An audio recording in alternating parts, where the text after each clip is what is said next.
اس لیے میرے نبی نے فرمایا ان من احبکم الی و اقربکم منی مجلسا یوم القیامہ احاسنکم اخلاقا، اگر تم یہ چاہتے ہو کہ تمہیں آخرت میں اپنے قریب بٹھاؤں اور تمہیں پیار بھی دوں، تمہیں محبت بھی دوں، تمہیں قریب بھی بٹھاؤں، تو اپنے اخلاق اچھے کر لینا، اپنے اخلاق اچھے کر لینا۔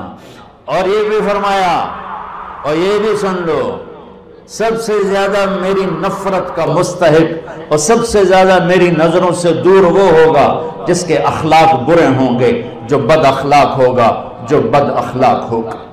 یہ جب اس کی نیکیوں کا پلڑا وزنی ہو جائے گا تو پھر اللہ کا اعلان ہوگا، ہاں میرا بندہ کامیاب ہو گیا، اسے عزت کا پروانہ دو۔ تو آپ کو ڈگری دیتے نا، تو میرا اللہ کہے گا میرے بندے بندی کو ڈگری دو، ڈگری دو، جنت واجب ہو گئی، دو۔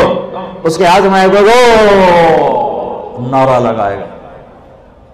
قرآن نے اس نعرے کو خوبصورت الفاظ بنا دیا، فَأَمَّا مَنْ أُوتِيَ كِتَابَهُ بِيَمِينِهِ، جس کے سیدھے ہاتھ میں پیپر آئے گا، فَيَقُولُ، وہ کہے گا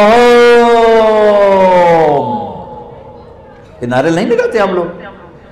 تو وہ کہیں گے کیا ہوا، کیا ہوا؟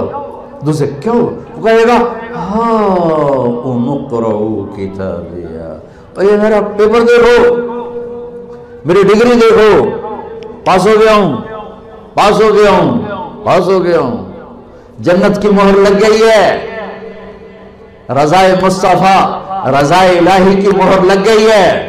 وہ کہیں گے اور تجھے ڈگری کیسے مل گئی؟ وہ کہے گا انی ظننت انی ملاق حسابیہ، مجھے پتا تھا میرا اللہ مجھے دیکھ رہا ہے، مجھے دیکھ رہا ہے، میں تیاری کرتا رہا، میں تیاری کرتا۔ تیاری کا مطلب یہ نہیں کہ اس سے گناہ نہیں ہوتا، گناہ ہونا کوئی بڑی بات نہیں، گناہ پہ جمنا ہلاکت ہے۔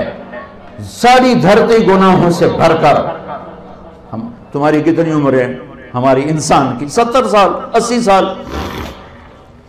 میرا رب فرماتا ہے زمین بھر دے گناہوں سے اور اپنے گناہوں کو میرے آسمان کی چھت کے ساتھ لگا۔ کوئی کرے گا؟ کوئی کر سکتا؟ سارے فرشتے کافر ہو جائیں، اللہ نہ کرے، ساری دنیا سے اسلام بٹ جائے، اللہ نہ کرے، ساری دنیا کے شیطان، انسان، فرشتے مل کر نافرمان ہو کر قیامت تک کی زندگی پا کر گناہ کریں، میرے رب کی قسم شاید سورج تک بھی نہ جا سکیں، اور میرا رب کہتا ہے کہ آسمان تک لے آ، اتنے کر کہ آسمان تک لے آ، پھر ایک دفعہ کہنا یا اللہ میری توبہ تو میں سارے معاف کروں گا۔